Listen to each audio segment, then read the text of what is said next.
All right, let's now take you live to Gaza, where the ruler of Qatar, Sheikh Hamad bin Khalifa Al Thani, has just arrived. He's the first head of state to officially visit the Gaza Strip since Hamas took power in 2007. The Emir, as you can see on those live pictures, is currently holding talks with the Hamas Prime Minister Ismail Haniyeh. He's accompanied by his wife, Sheikh Hamad, as well as the Qatari Prime Minister Hamad bin Jassim bin Jaber Al Thani. This visit is being hailed as a very important one by Hamas, which, as you know, took control of Gaza in 2007. And it comes at a time of tension between Israel and Hamas as a series of airstrikes have killed a number of Hamas men in the Gaza Strip. Again, live pictures out of the Rafah crossing between Egypt and Gaza, where the Emir of Qatar has just arrived as he goes to visit the Gaza Strip. Now, the Emir is expected to inaugurate several reconstruction projects in Gaza. The aid was pledged at a summit in the Qatari capital, Doha, 3 years ago. Much of the funding will go to education, housing and infrastructure. It will include a hospital and a housing project called Hamad City in the south of Gaza. Local media says the total cost will reach more than $250 million. Much of the territory's infrastructure was damaged or destroyed during Israel's war on Gaza, which was launched at the end of 2008. Al Jazeera's Nicole Johnston is inside Gaza for us now, joins us. Nicole, a visit of great political significance.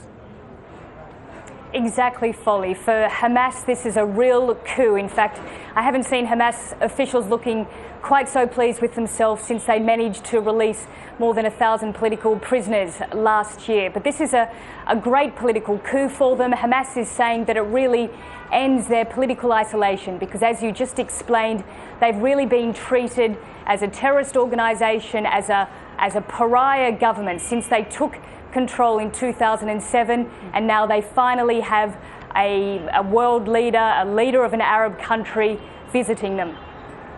Yes, quite an historic moment indeed. And how is this visit being viewed on the other side, on the Israeli side, Nicole? It comes at a time of tension between Israel and Hamas over the last few days. That's correct. Well, Israel hasn't had a great deal to say about the visit. They tend to leave these things to internal Palestinian politics. But the other very important thing to note is how this visit is being viewed by Fatah, that's the political rivals of Hamas, and the Palestinian Authority in the West Bank. Now, as I said, this is a real coup for Hamas, and what it isn't is good news for Fatah. Right. The Emir of Qatar is not going to Ramallah, he's not going to the West Bank.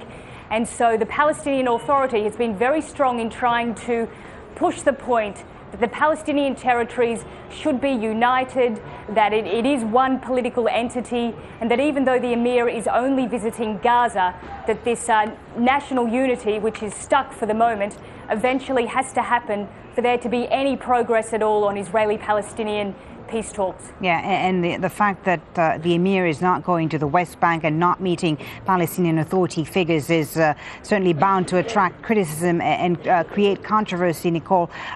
This visit to Gaza is a very brief one, I understand. Tell us exactly what is planned, where is he going to be going, what is he going to be doing?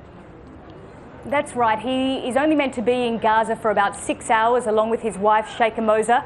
Now, 6 hours isn't too bad in Gaza because it is a very small place. After the official ceremony that we have at Rafah at the moment, he will be visiting a number of locations to lay foundation stones for a hospital as well as a city that is going to be named after the Emir, the construction of some 1,000 houses there. Later on in the day, he'll be meeting with some more senior Hamas officials and apparently trying to convince them to go to Cairo to continue talks with Fatah and to try and push along national reconciliation, which we really haven't seen any movement on for months now.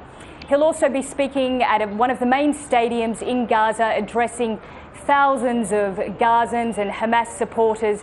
And as I said, Hamas will really be making the most of this situation. They'll be hoping that it gives a boost to their popularity and makes them look as though they're actually doing something for the people of Gaza.